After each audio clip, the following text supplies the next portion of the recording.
సంతోషంగా మనం చెప్పండి కూడా దేవుడికి గట్టిగా దేవుడికి స్తోత్రం. మంచిది. మరి కూడి వచ్చిన సంఘానికి వందనాలు. ఈ రోజు నేను వాక్యంగా చదువుకుందాం. యాకోబు రాసిన పత్రిక 5:13 మీలో ఎవరికైనాను శ్రమ సంభవించిన యెడల అతడు ప్రార్థన చేయవలెను అని దేవుని వాక్యం మనం నేర్చుకుంటున్నాం. మనకి ఎవరికైనా శ్రమ కలిగితే మొట్టమొదటి చేయవలసింది ఏంటంటే ప్రార్థన. ఏం చేయాలమ్మా? మనకి ఎవరికైనా శ్రమ లేనట్టు ఎవరైనా ఉన్నాడో చెయ్యాల్సినట్టు ఎవడ అంటే ప్రతి ఒక్కరు కూడా శ్రమలు వస్తాయి. ఈ ప్రతి ఒక్కరు శ్రమ వచ్చినప్పుడు ప్రతి ఒక్కరు శ్రమలో ఏం చేయాలి అంటే ప్రార్థన చెయ్యాలి. ఆ ప్రార్థన పరిస్థితులు మారుతుంది, ఆ ప్రార్థన పరిస్థితులు మారుతుంది అని చెప్పేసి చూద్దాం. అపోస్తుల కార్యాలు 12:5 చూద్దాం. అపోస్తుల కార్యాలు 12:5 చూద్దాం. పేతురు చెరసాలలో ఉంచబడెను, సంఘం అయితే అతని కొరకు అత్యాసక్తితో దేవునికి ప్రార్థన చేయుచుండెను. అంటే ఇక్కడ పేతురు ఎందుకు చెరసాలలో వేయబడ్డాడు అంటే పేతురికి ఒక భయంకరమైన శ్రమలు కలిగి. ఈ శ్రమలు ఏంటంటే యేసు ప్రభు యొక్క శిలువ సువార్తను ప్రకటించకూడదు. ఈ రోమా ప్రభుత్వంలో ఉన్న ఈ యొక్క దేశంలో యేసయ్య అనే వ్యక్తి పేరు మాత్రం వినబడకూడదు. యేసుని ఎప్పుడు కూడా ప్రచారం చేయకూడదు. రోమా దేవతలు, గ్రీకు దేవతలు చాలా ఉన్నాయి కనుక వాటిని తప్ప మీరు దేన్ని కూడా ఇక్కడ కొత్తది ప్రకటించడానికి వీలు లేదు అని ఈ శిష్యులందరికీ వార్నింగ్ ఇచ్చేసారు. అందరూ గవర్నమెంట్ వారు వార్నింగ్ ఇచ్చేసారు. మీరు ఎట్టి పరిస్థితుల్లో కూడా యేసు బాబు అనేవాడు పేరు మాత్రం అతని యొక్క బోధన మీరు చేశారంటే మాత్రం మిమ్మల్ని కఠినంగా శిక్షించి మిమ్మల్ని చంపేస్తాము అని భయంకరమైన ఒక చట్టం శాసనం తయారు చేయడం జరిగింది. అయితే అదే పరిస్థితిలో ఈ 12 మంది అపోస్తులు ఏం చేశారు అంటే దేవుని యొక్క సువార్త అలాగైతే చనిపోతాం, అవసరమైతే చనిపోవడం తప్ప ప్రభు యొక్క సువార్తను ప్రకటించకుండా మానవని చెప్పేసి ఈ పేతురు గారు ఏం చేస్తుందంటే ఈ యొక్క సువార్త ప్రకటిస్తూ ఉంటాడు. ఈ సువార్త ప్రకటిస్తున్న టైంలో అధికారులు వచ్చారు, అతను పట్టుకున్నారు. అతను ఏం చేశారంటే చెరసాలలో వేసేసారు. ఎక్కడ వేశారు? చెరసాలలో వేశారు. నిజంగా ఒక వ్యక్తి ఒక మర్డర్ చేసి కానీ, ఒక దొంగతనం చేసి కానీ, ఏదైనా అన్యాయం చేసి లంచం పుచ్చుకుని కనుక జైలుకి వెళ్ళాడు అంటే ఆగాడా? ఒక మర్డర్ చేశాడంటే అది శిక్షణ కాలం పూర్తయ్యే వరకు ఆ ఎట్టి పరిస్థితిలో రాలేడు.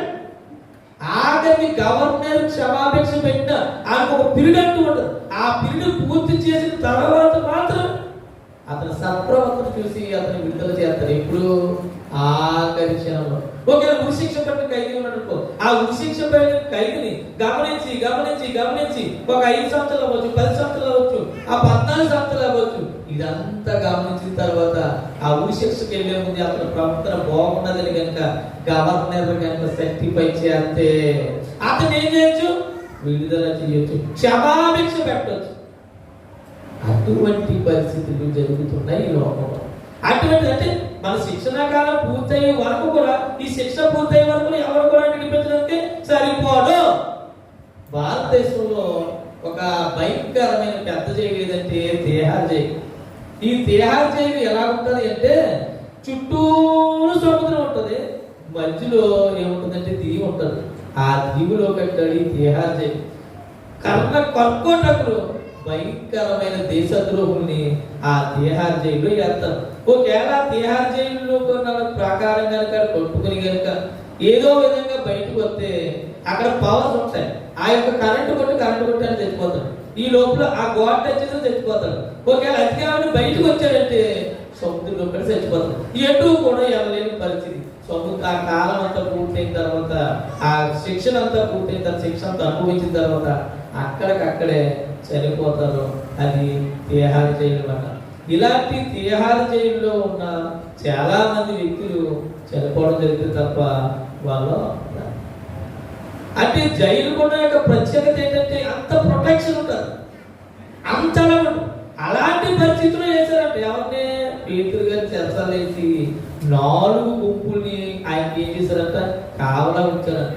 మొదటి గుంపు, రెండో గుంపు, మూడో గుంపు, 4 సైన్యాలు తగ్గ ఒక జనాన్ని సైన్యాన్ని అతను ఎక్కడ తప్పించుకోకుండా అక్కడ పెట్టారంట.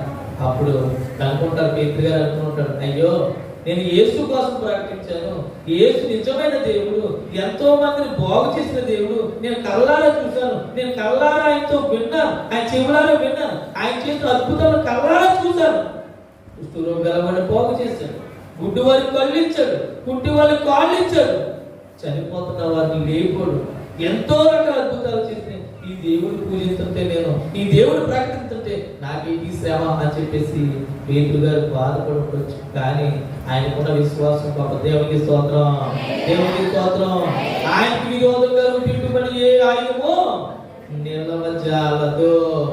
దేవుడికి ఎవరైనా కానీ కట్టు వచ్చినా, దేవుడి కార్యానికి ఎవరైనా ఆటంకపరిచినా అది అడుగుతాడు, సౌలా మునకాళ్ళకే ఎదురు తొండుతున్నావు, జాగ్రత్త అని చెప్పేసి చెప్పడం జరిగింది. అయితే ఇలాంటి శ్రమలో పేతురు గారు ఉన్నాడు. పేతురు గారు సంఘం అంతా ఏం చేస్తున్నట్టు తెలుసా? ప్రభువా, పేతురు గారేమో చెరసాలు ఉన్నారు, మాకు బోధించేవాడు లేరు, దేవుడి కోసం చెప్పేవాడు లేరు, మా ప్రయాస అంతా వ్యర్థం అయిపోయిందా ఏంటి తండ్రి, మీ కాపర్లేని గొర్రెలాగా అయిపోయింది, మా పరిస్థితి ఏంటి ప్రభు అని సంఘం అంతా అత్యాశక్తితో ప్రార్థన చేస్తున్నట్ట. దేవునికి స్తోత్రం. ఎప్పుడైతే సంఘం అంతా అత్యాశక్తితో ప్రార్థన చేశారో వెంటనే దేవదూత, నిజంగా మనుషుల కోసం దేవదూత రాబోతుంది. ఎంత ప్రార్థన చేసి ఉంటుందండి సంఘం నిజంగా.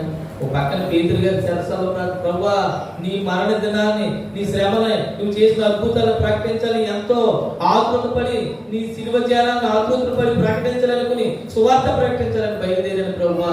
ఒక ఖైదీగా, క్రీస్తు ఖైదీగా బయలుదేరాను ప్రభువా. అటువంటి నాకు నీకు ఆటంకమిటని ఆ శ్రమలో ఉన్న ఆ పేతురు గారు ప్రార్థన చేస్తున్నారు, ఒక పక్కన సంఘం ప్రార్థన చేస్తున్నారు. అందుకే మనలో ఎవరికైనా ప్రార్థన చేయాలి. మనం ఏం చేయాలంటే, ఒక విన్నపం మన దగ్గరికి వచ్చినప్పటికీ ఒకరు బాగోలేదు, ఒక పరిస్థితి బాగోలేదు, ఒక కుటుంబం అదలాకుదలం అయిపోతుంది. ఇలాంటి పరిస్థితులు మనం ఎవరైనా కనుక ప్రార్థన చేయమన్నప్పుడు వెంటనే మీరున్న పరిస్థితుల్లో ఎక్కడ పని చేసుకుంటున్నా, డ్రైవింగ్ లో ఉన్నా, ఎలాంటి పరిస్థితులు ఉన్నా, కనీసం మీరు ఏం చేస్తున్నా కానీ ఒక్క క్షణం ఆ బిడ్డ కోసం ప్రార్థన చేయాలి. దేవునికి స్తోత్రం. అప్పుడే ఇక్కడ సంఘం అంతా ప్రార్థన చేసింది. చెరసాల పరిస్థితి ఇంకా 4 దశలుగా పేతురు గారిని బంధించేసిన పరిస్థితిలో ఉన్నప్పుడు ఎట్టి పరిస్థితిలో పేతురు గారు బయటకు వచ్చే అవకాశం లేనే లేదు, సమస్య లేదు అందులో. ఎందుకంటే మరుసటి రోజు కల్లా తీర్పుకుంటుంది, తర్వాత పేతురు గారిని చెప్పారు. ఇది లాస్ట్ అండ్ ఫైనల్ సెక్షన్.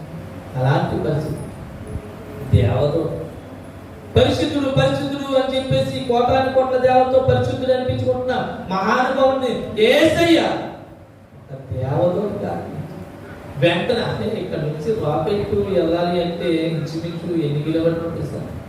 సూర్యుడిని మనం అందుకోవాలి అన్న ఒక చంద్రమండలానికి వెళ్ళాలంటే కొన్ని లక్షల కిలోమీటర్లు మైళ్ళు ఉంటుంది. అక్కడి నుంచి ఇక్కడ ప్రయాణం చేయడానికి ఈ యొక్క రాకెట్ కి కొన్ని సంవత్సరాలు పడుతుంటుంది. అటువంటిది ఒకే ఒక దేవదూత బలము నుంచి ఎంత ఫాస్ట్ వచ్చి ఉంటుందండి నిజంగానే. అంటే దేవదూత వేగాన్ని ఎవరు కూడా లెక్క పెట్టంటే శ్రమ సంభవించింది, ప్రార్థన చేశారు, వెంటనే దేవదూత 6 మేఘాలు వచ్చిందండి. వచ్చేసి వెంటనే చెరసాల, వెంటనే పేతురు గారిని తీసుకుంటున్నారు. పేతురు గారు లేగో, జోళ్ళేసుకో, నీకోసం బయట చాలా ఉంది అని వెంటనే తొలి తొలగించి దేవదూత బయటికి తీసుకొచ్చి ఒక వీధిలో 1 కావాలి, 2 కావాలి, 3 కావాలి అన్ని దాటించుకుంటూ ఎదరికెళ్ళిన తర్వాత అతను వీధిలో నుంచి పెట్టి ఆమె వెళ్ళిపోయింది. ఎవరో దేవదూత. సరే, ఒక పేతురు గారు ప్రార్థన చేస్తారు, ఒక సంఘం ప్రార్థన చేస్తారు. అలా శ్రమలో ఉండాలని చెప్పేసి ఎరిగిన దేవుడు సాక్షాత్తు తన దేవదూతను పంపించాడు. నీవు కనుక ఇదంతా శ్రమలో ఉంటే దేవుడు ఆయన దేవదూత ద్వారా, ఆయన వాక్యం ద్వారా నీకు సమాధానం కలిగాడు. దేవునామ స్తోత్రం కలుగుతాడు, దేవునామ స్తోత్రం కలుగుతాడు. ఇంకోటి చూద్దాం, అదే మాకు ఇంకోటి చూద్దాం, అదే అపోస్తల కార్యాలు 16వ అధ్యాయం 24వ వచనం చూద్దాం. అపోస్తల కార్యాలు 16వ అధ్యాయం 24వ వచనం చూసినప్పుడు అక్కడ కూడా మనకి ఒక వ్యక్తి కనబడతారు. అతడు అట్టి ఆజ్ఞను పొంది వారిని లోపలికి చెరసాలోనికి త్రోసి వారి కాళ్ళకు బొండ వేసి బిగించెను అని ఉంటారు. ఇక్కడ కూడా జరిగిన విషయం ఏంటంటే, పౌలు శీల, ఈ పౌలు శీల ఏం చేస్తారంటే దేవుని యొక్క సువార్త ప్రకటిస్తారు. ఈ దేవుని యొక్క సువార్త ప్రకటిస్తున్న టైంలో ఆ దేశానికి వచ్చారు. ఆ దేశానికి వస్తే పూదోలు అని దెయ్యం పట్టిన ఒక స్త్రీ వచ్చిందన్నమాట. అంటే పూదోలు అని దెయ్యం పట్టిన ఒక ఆవిడ అక్కడ ఉంది. ఈ దెయ్యం పట్టిన ఆవిడ వచ్చి ఈ అపోస్తులైన పౌలు గారిని చీల గారిని చూసి, మీరు దేవుడి కుమారులు, దేవుడు ప్రకటించడానికి వచ్చారు మాకు తెలుసు అని చెప్పేసి అది ఏం చేస్తుందంటే ఒత్తిడి చేసి ఎటకాలం చేస్తాం. అంటే వాళ్ళు ఏం చెప్తే ఆటంకపడుతుంది ఆ దెయ్యం. అప్పుడు వెంటనే పౌలు గారు ఏం చేశాడంటే ఆ దెయ్యాన్ని గద్దించాడు. ఆ దెయ్యం వెళ్ళిపోయింది. వెళ్ళిపోయిన తర్వాత ఆమె ద్వారా ఎంతో మంది కుటుంబీకులు ఏం చేస్తారంట, బాగుపడుతున్నారు, డబ్బులు వస్తున్నాయి, సోది చెప్తుంది, మంత్రాలు చెప్తుంది, రకరకాల కార్యక్రమాలు విన్యాసాలు చేస్తుంది ఆ దెయ్యం. కాబట్టి ఆ దెయ్యం ద్వారా బోళ్ళంత డబ్బులు సంపాదిస్తున్నారు. ఒకేసారి కలెక్షన్ పోయింది.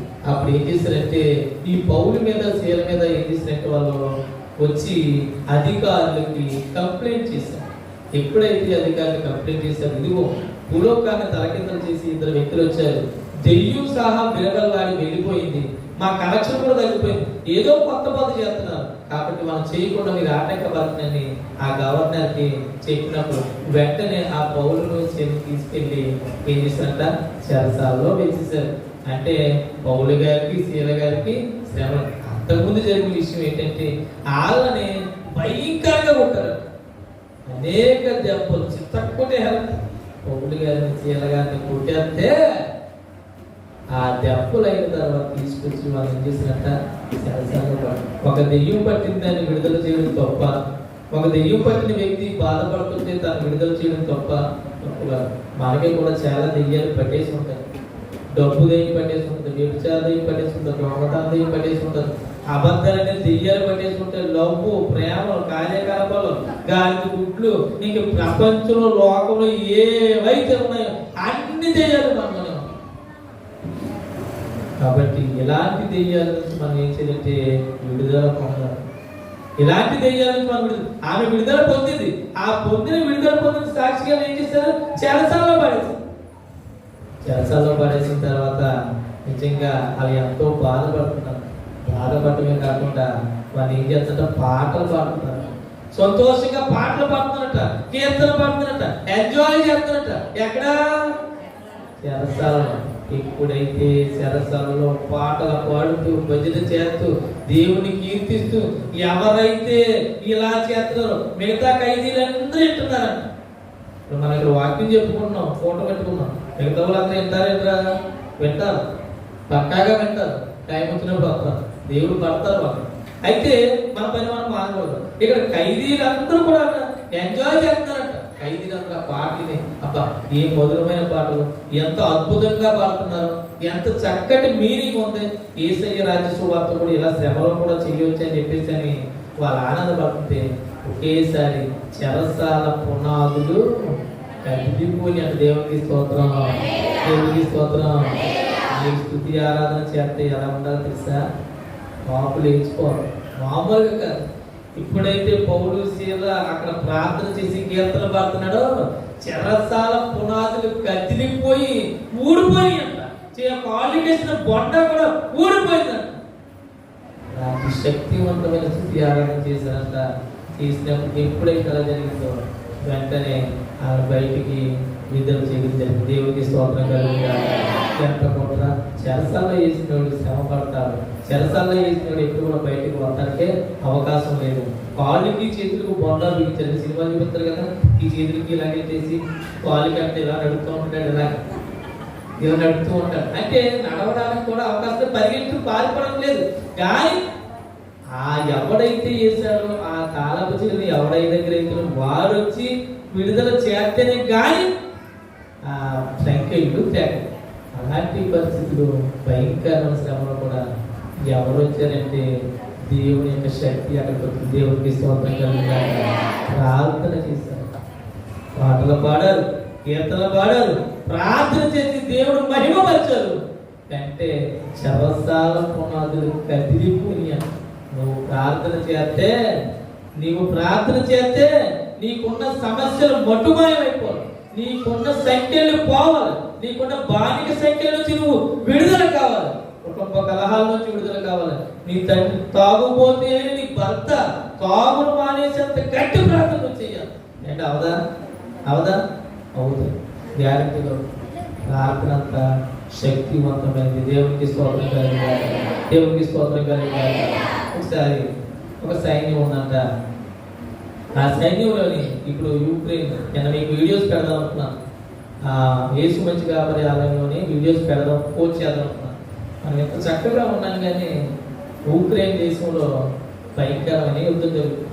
ఒకప్పుడు యూక్రెయిన్ దేశం రష్యాలో రెండు కూడా పార్టే, అన్ని కూడా కలిసి ఉండే దేశాలు. అటువంటి యూక్రెయిన్ దేశంలో ఈరోజు భయంకరమైన యుద్ధం జరుగుతుంది. పెద్ద దేశమేమో రష్యా, చిన్న దేశమేమో యూక్రెయిన్. ఈ చిన్న దేశం మీదకి రష్యా పెద్ద పెద్ద క్షేపణలు తీసుకొచ్చింది. ఐక్యరాజ్య సమితి చెప్పినా సరే మాట వినకుండా ఆ దేశాన్ని శ్మశానం చేసేస్తామని చెప్పేసి కారణం కట్టుకున్నాం. ఎవరంటే రష్యా. అమెరికా చెప్పిన వినట్లేదు, ఆస్ట్రేలియా చెప్పిన వినట్లేదు, దక్షిణ అమెరికా చెప్పిన వినట్లేదు, ఎవరు చెప్పినా వినట్లేదు. కానీ ఆ దేశాన్ని ఇంతకీ యూక్రెయిన్ ఎంత సుందరమైన దేశం అంటే హాలీవుడ్ లో ఉన్న సినిమాలన్నీ, అంటే ఇంగ్లీష్ వాళ్ళ సినిమాలు కానీ మన బాలీవుడ్ యాక్టర్లు కూడా అక్కడికి వెళ్తుంటారు. అక్కడ ఉన్న వాతావరణం రమ్యమైన ఆహ్లాదకరమైన ఆ వాతావరణంలో ఈ అన్ని పిక్చర్స్ తీస్తారు అంటే చాలా సినిమాలు యూక్రెయిన్ లోనే తీస్తారు. అటువంటి యూక్రెయిన్ దేశం ఈ రోజు ఏమైపోతుందంటే నాశనం అయిపోతుంది. ఆ వీడియో చూస్తుంటే నాకు ఏడుపొచ్చింది. ఏడుపొచ్చి వెంటనే మోకరించి ప్రార్థన చేశాను. ఏంటంటే సైనికులు పోరాడుతున్నారు, సైనికులు పోరాడుతుంటే పై నుంచి బాంబులు వేస్తుంటే ఆ సైనికులు వేసుకున్న బెల్టుతో అక్కడికక్కడ ఎలా పడిపోతే కాలిపోతున్నారండి. నిజంగా వాళ్ళందరూ కాలిపోయి చర్మంలోంచి గుంటలు ఇలా వచ్చేసి ఆ చర్మం ఊడిపోయి తెల్లగా అయిపోయి వాళ్ళు వేసుకున్న బాంబు, బెల్ట్ బాంబులు, వాళ్ళు వేసుకున్న ఈ యొక్క 1 వే బ్యాగ్స్ ఇవన్నీ కూడా కాలిపోతుంటే మిగతా సైనికులు కూడా కుప్పు ఎల్లి యుద్ధం చేస్తారు తప్ప ఎవరో ఒకరు వచ్చి ఆ శక్తి పెరిగి గమనిసి ఆ నీడ్చుకుంటూ పక్కకి వెళ్ళిపోయిన పరిస్థితి. ఎంత దౌర్భాగ్యం అంటే పిల్లల్ని ఇలా పట్టుకుని పరిగిలు వెళ్తున్నాం. అన్నం లేదు, ఆకలితో అలమటించిపోతారు. ప్రపంచంలో కనుక వైద్యులు అంటే డాక్టర్లు ఎక్కువగా ప్రొడ్యూస్ చేసే దేశం ఏదైనా ఉంటే యూక్రెయిన్ దేశం. ఎంతో మంది డాక్టర్లు తయారు చేస్తున్న దేశం, ఎంతో మంది విద్యార్థులు ఉన్న దేశం యూక్రెయిన్ దేశం. అటువంటి దేశం ఈ రోజు శ్మశానం అయిపోతుంది. మనందరం దాని కోసం ప్రార్థించాలి. దేవుడు చెప్పిన భక్తి ఏం చెప్పాడు? జనముల మీదకి జనము, రాజ్యం మీదకి జనము, కొత్త యుద్ధాలు జరుగుతాయి, కలుపులు, కాటకాల, భూకంపాలు అన్ని జరుగుతున్నాయి. భయంకరమైన రోగాలు వస్తాయి, అన్ని వస్తున్నాయి. ఇంకా నీలో పట్టుదల లేకపోతే ఈ బలంగా మనం చనిపోతే మనలో ప్రజలకు వారసులవుతాయా నరకానికి. రేపు పొద్దున కనుక మన భారతదేశం తలదూర్చి కనుక యూక్రెయిన్ సపోర్ట్ చేస్తే రష్యా మన మీదకి వెళ్తాను, మన మీద రాదని ఏమైనా నమ్మకం ఉందా? ఈ రోజు ప్రశాంతంగా కూర్చొని ఉంటున్నాం, రేపు పొద్దున యుద్ధం అంతా నీ పరిస్థితి ఏంటి? ప్రపంచ దేశాలు కొట్టుకు చచ్చిపోయేంత పరిస్థితి ఏర్పడుతుంది. అంత్యకాలం రెడీ అయిపోయింది. ఇంకా నీ సోపులు, సింగారాలు, మాటలో సుఖత లేదు, అయ్యే బూతులు, నడవడిక, భయంకరమైన ప్రవర్తనతో ఇంకా బ్రతుకుతావా? నరకానికి పోతామని దేవుడు ఎంతో హెచ్చరించడం జరిగింది. కాబట్టి ప్రియ మిత్రమా, నేను చెప్పేది ఏంటంటే మీరు ఇప్పటికైనా సరే పట్టుదల కలిగి ప్రార్థన చేయండి. అక్కడ ఏం జరిగినా మనకు అనవసరం. మన కుటుంబం మనకు కావాలి, మన జనుడు మనకు కావాలి, మన కుటుంబం మనకు కావాలి, మన యొక్క ప్రవర్తన, మన రీతి, మన నడవడిక అన్నీ కూడా మనం ఏం చేయాలంటే మార్చుకోగలగాలి. దేవుని స్తోత్రం కలిగి గాక, దేవుని స్తోత్రం కలిగి గాక. దేవుని పత్రిక 5వ అధ్యాయం 7వ వచనం ఒకసారి. శరీరధారి అయి ఉన్న దినములలో అంటే చాలు నేనే చదువుతాను చూడండి. శరీరధారి అయి ఉన్న దినముల్లో అంటే ఇప్పుడు మనం ఏ దినములు ఉన్నాం? శరీరంతో ఉన్నామా లేకపోతే ఎప్పుడుతో నడిచేస్తున్నామా? అందరికీ ఏముంది? పైన శరీరం ఉంది. అంటే యోగ గ్రంథంలో చెప్తాడు, దేవుడి నిన్ను పాల వల్లే పేర వేశాడంట. పేర పెట్టింది నీకేం చేశాడంటే నీకు ఒక శరీరాన్ని, మాంసాన్ని, రక్తాన్ని, నడములను మనకంతా సంధించి మనల్ని ఏం చేశాడంట? ఒక చక్కని ఒక జీవాత్మ ఊది మనం ఒక నలుడుగా దేవుడు తయారు చేశాడు. ఈ శరీరధారిగా ఉన్న మనము దినములలో అంటే ఇప్పుడు అట్ ప్రెజెంట్ మన శరీరంతో బ్రతుకుతున్న ఈ దినములలో మహారోదనతో అంటే భయంకరంగా మాట గుండెలు బాధించుకుంటూ చూసావా? ఒక భర్త చనిపోయినప్పుడు భార్య వెళ్తుందండి, అయ్యో నాకు ఎవరున్నారు ఇంకా నాకు తెచ్చి పెట్టేవాడు ఎవరున్నాడు? నాకు తిండి పెట్టేవాడు ఎవరున్నాడు? నా కుటుంబాన్ని ఆదరించి కూడా అన్నాడు. నా భర్తే నాకు చనిపోయాడు. నా సర్వస్వను జీవితాంతం తోడుండి నేనుండి నన్ను బ్రతికించి పోషిస్తాడు అనుకున్నాను. నా భర్తే చనిపోయాడు. నా బిడ్డ పరిస్థితి మా పరిస్థితి ఇవ్వాలని చెప్పేసి ఆ శవం దగ్గర ఆ భార్య మహారోధంతో గుండెలు బాధేసుకుని తల పీకేసుకుని ఎవరొస్తే వాళ్ళకి అక్క మీ బావగారు చనిపోయారు, అమ్మా మీ ఎదురు చనిపోయామ్మా అని మనం ఒకరు చెబుతూ ఎదురుతూ మహారోధం అంట. ఆ బాధ ఎవరు తీర్చలేదు, ఎవరు తీర్చలేదు ఆ బాధ. అందుకనే దేవుడు చెప్పాడు, విధవరాలైన నీకు నేను భర్తనై ఉన్నాను. దేవునికి స్తోత్రం. ఏం చేయాలంట? మహారోదనతో కన్నీళ్లతో. నేను అడగకూడదు కానీ ఇప్పుడు అడుగుతున్నాను, ఎంతమంది ఆలయానికి వచ్చి ఆకలి ప్రాంతంలో కన్నీరు కొట్టు కలుగుతారు? ఎంత పరమశీలేదు? 1 2 3 4 5 6 7 9. మిగతా వాళ్ళ పరిస్థితి ఏంటి? మిగతా వాళ్ళ పరిస్థితి ఏంటి? దేవుడి సంఘానికి ఎందుకు వచ్చారు? దేవుడు చెప్తాడు, నువ్వు శరీరధారిగా ఉన్న రోజుల్లో నీ భూమి మీద బతుకుతున్నంత సేపు, నీకు ఆరోగ్యం ఆయుష్ దేవుడు ఇచ్చినంత సేపు నువ్వేం చేయంటే మహారోదనతో కన్నీళ్లతో. దేవుడు చెప్పిన ఆజ్ఞ. మగవాళ్ళు కన్నీళ్ళతో ప్రార్థన చేయరా? చేయకూడదా? చేయకూడదా? చెయ్యాలా? అందరూ చేయాలా? ఎవడ ప్రార్థన చేసుకుంటే వాడే పరలోక రాజ్యానికి వెళ్తాడు. మీ ఎవరు ప్రార్థన చేస్తే మీ ఎవరు వెళ్తాడు? నీ బిడ్డ ప్రార్థన నీ బిడ్డ వెళ్తాడు. నువ్వు ప్రార్థన చేసుకుంటే నువ్వు వెళ్తావు. మగవాళ్ళు కూడా కన్నీరు విడిచి మోకరించి దేవుడు భయము భక్తి వినయ విధంగా ప్రార్థన చెయ్యాలి. ఎన్నో ఆటంకాలు, ఎన్నో శ్రమలు, నువ్వు కష్టపడుతున్న టైంలో ఎన్నో ఇబ్బందులు, అపాయాలు అంతా ఉంటాయి. వాటన్నింటినీ దేవుడు చిటుకులో నిన్ను కన్నార్పకుండా ఇశ్రాయేలు కాపాడు కునుకడు నిద్రపోడన్న విధంగా నిన్ను కాచి కాపాడి 24 గంటలు నీకు డ్యూటీ చేస్తున్నాడు. చూసావా? ఆ దేవుడు నువ్వెంతైనా రుణపడి ఉన్నావు. నీకు శరీరం అమర్చాడు, నీకు ఎముకలు అమర్చాడు, మాంసం అమర్చాడు, రక్తం అమర్చాడు, నరాలు అమర్చాడు, ప్రతిదీ అమర్చి దేవుడు నిన్ను జీవవాయువు జీవాత్మగా తయారు చేసి ఆయన ఊపిరే నీలో ఊది నీలో ఆయన చూసి ఆనందపడాలనుకుంటున్నప్పుడు నువ్వేం చేయాలి తెలుసా? ఈ శరీరం నువ్వు ఏం శరీరధారి అన్న దినములో మహారోధనతోనూ కన్నీళ్లతోనూ నన్ను మరణం నుండి రక్షింపగలవానికి ప్రార్థనను యాచనను సమర్పించి భయభక్తులు కలిగి ఉన్నందున ఆయన్ని అంగీకరింపబడి దేవునికి స్తోత్రం. గట్టిగా చెప్తాం, దేవునికి స్తోత్రం, దేవునికి స్తోత్రం. ఇదంట మనల్ని రక్షించేగల దేవుడు. ఆయన మనం ఎంతైనా ఎవరు రక్షిస్తాను? ఎవరు రక్షిస్తాను? నిన్ను వెళ్తున్నావు, పోయి తల్లింది గుట్టలో పడిపోతున్నావు. దేవుడు ఎవరి నుంచి పంపిస్తాడు? అడగలరు. అక్కడ పోయాం. ఎలా రక్షించాడు దేవుడు? ఇంకొక వ్యక్తి ద్వారా నీ కళ్ళు మూసుకుపోతే ఇంకొక వ్యక్తి ద్వారా నిన్ను ఏం చేశాడు? రక్షించాడు. ప్రమాదం వచ్చింది, డైరెక్ట్ బస్ వచ్చేస్తుంది, నువ్వు వెళ్ళిపోతున్నావు. చెప్తాడు డ్రైవర్తో, ఎదురు ఒక వ్యక్తి ఉన్నాడు. అందుకే ఇశ్రాయేలును కాపాడోడు కొనకడు అంటే నీ వల్ల దేవుడు కొనకట్లేదు, నిద్రపోవట్లేదు. 24 hours into 7 365 రోజులు నువ్వు బ్రతుకు కాలం అంతా. మనిషి బ్రతికితే గట్టిగా బ్రతికితే 70 సంవత్సరాలు, అధిక బలం ఉంటే 80 సంవత్సరాలు. అప్పుడు వరకు నేను ముదిమి వచ్చే వరకు నీ ఎత్తుకు నిన్ను చంకనెత్తి నాదరించి నీకు ఏం కావాలో అన్ని ఇచ్చి కూడు గుడ్డ వస్త్రం అన్ని ఇచ్చి ప్రతి సౌకర్యం ఇచ్చి వ్యాధి నుంచి బాధ నుంచి నిన్ను రక్షించి నిన్ను దేవుడు ఎంతలా చూస్తున్నాడే. కనీసం ఒక్క థ్యాంక్స్ అలా చెప్తున్నావా దేవుడికి వచ్చి? ఒక్క అన్నిటి కొట్టన్నా దేవుడి సన్నిధిలో కారుతున్నావా? ప్రభువా గత ఆదివారం నుంచి ఆదివారం కాపాడుతుంది, నీకు వందనాలు ప్రభు. ఎవరు ప్రభు?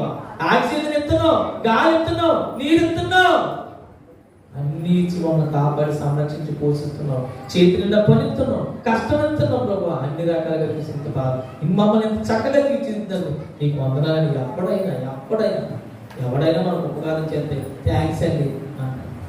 దేవుణ్ణి ఉపకారం జరిగిందండి. మొన్న నేను మా ఇంటి దగ్గర నుంచి ఇలా వస్తుంటే నేను బాగానే దారి వెళ్ళిపోతుంది. ఎవరు అడ్డంకి వచ్చి కారు తీశాను. నిజంగా నా కారులో నా బిడ్డలు ఎదురు ఉన్నారు, నా భార్య ఉంది, నేనున్నాను. నిజంగా ఆడు కొట్టిన దెబ్బకి కారు ఇలా లేచి కింద పడింది. కారు ఇలా లేచి కింద పడింది. ఆ రోజు అందరూ తల తగిలి చనిపోవాలి. చూసారా దేవుడు ఎంత గొప్ప. మన దారిలో మనం వెళ్ళిపోతున్నాం కానీ శత్రువు ఎలా గొప్పలో మన మీద మనకు తెలియదు. అటువంటి పరిస్థితుల్లో మనం ఉంటాం. రోజులు బాగోలేదు, వాహనాలు పెరిగిపోయినాయి, ప్రతికూలమైన పరిస్థితులు. దేవుడు సృష్టి అంత మంచిగా చేస్తే ఆ సృష్టినే కలుషితం చేసేస్తాం, గాలి కలుషితం చేసేస్తాం, నీరు కలుషితం చేసేస్తున్నాం. ప్రతి సస్యశ్యామం, పరిశ్రమలు, అలాగే అడవులు ప్రతిదీ కూడా కలుషితం చేసి దేవుడు మన యథార్థంగా బతకమంటే వాటి నుంచి కృత్రిమైనవి తీసుకుని మన ఆరోగ్యాన్ని పాడు చేసి మన జీవితాన్ని నాశనం చేసుకుంటున్నారు. కాబట్టి దేవుడు చెప్తాడు, ఈ శరీరధారిగా ఉన్న దినముల్లో మహారోగంతోనూ కన్నీటితోనూ తన మరణం నుండి రక్షింపగల వారికి ప్రార్థన యాచనలు సమర్పించి భయభక్తి కలిగి ఉన్నందున ఆయన అంగీకరింపబడి. దేవుడికి స్తోత్రం, దేవుడికి స్తోత్రం. కాబట్టి ప్రియమిత్రమా, మన మూలవాక్యంలోకి వెళ్తే నీలో ఎవరికైనా శ్రమ సంభవించిన అతను ఏం చేయాలి? ప్రార్థన చేయాలి. చెరసాలలో ఉండి పేతురు గారు ప్రార్థన చేశారు. మొత్తం సంఘం అంతా ప్రార్థన చేసింది. చెరసాల పునాదులు కదిలిపోయింది. డైరెక్ట్ దేవదూత వచ్చింది, విడిపించింది, తీసుకెళ్ళింది, విముక్తిని చేసింది. చెరసాల ఉన్న వ్యక్తిని మరి తీసుకురావాలంటే మామూలు మాటల. పౌలు సీనలు ఉన్నారు, జైల్లో ఉన్నారు, బొండ వేస్తారానికి కథలేని పరిస్థితి, ఎట్టుకొని తప్పించుకుని ఛాన్స్. ఒక్క రోమా ప్రభుత్వం గవర్నర్ వస్తేనే కానీ వాళ్ళకి విడుదల. అలాంటి పరిస్థితుల్లో చెరసాల పునాదులకి కదిలిపోయింది. ఏంటి? వాళ్ళ పాడే పాటలు, వాళ్ళు చెప్పే వాక్యానికి, వాళ్ళ దేవుడి మీద లక్ష్యం ఉంచిన దానికి ఖైదీలు మొత్తం కూడా చప్పట్లు కొట్టి కేకలు అద్భుతంగా దేవుడిని అక్కడ ఏం చేస్తారు? ప్రచులు పడుతున్నారంట. ఆ టైంలో చెరసాల పునాదులు కదిలిపోయి వాళ్ళ విడుదలైపోయి వచ్చారు. దేవుడికి తీసుకోవాలి. కాబట్టి ఈరోజు మీరు కూడా మీతో మాట్లాడుతున్న దేవుడు, మీలో ఎవరికైనా సేవ కలిగిందంటే వెంటనే దేవుడి దగ్గర ప్రార్థన చేసుకుంటాం. వెంటనే ప్రార్థన చేస్తే దేవుడికి జవాబు ఇస్తాడు. మనం నమ్ముకున్న దేవుడు లోకంలో ఉన్నవారికంటే అన్ని చెప్తున్నారు. డాక్టర్ కన్నా చెప్పాలి, డాక్టర్ కన్నా, ఇంజనీర్ కన్నా, అప్పించేవారి కన్నా, మీ భర్త కన్నా, మీ బిడ్డల కన్నా, దేవాలయం కన్నా, సేవకుల కన్నా అంతకన్నా గొప్పవాడు. మన చేతిలో ఉన్నాడు, మన గుండెల్లో ఉన్నాడు, మన హృదయం ఉన్నాడు. దేనికి మనకి బాధ? కాబట్టి మీలో ఎవరికైనా శ్రమ సంభవించిందని వెంటనే వాడు ఏం చేయాలంట? ప్రార్థన చేయాలి. అటువంటి కృప మీకు దేవుడు దయచేయగాక.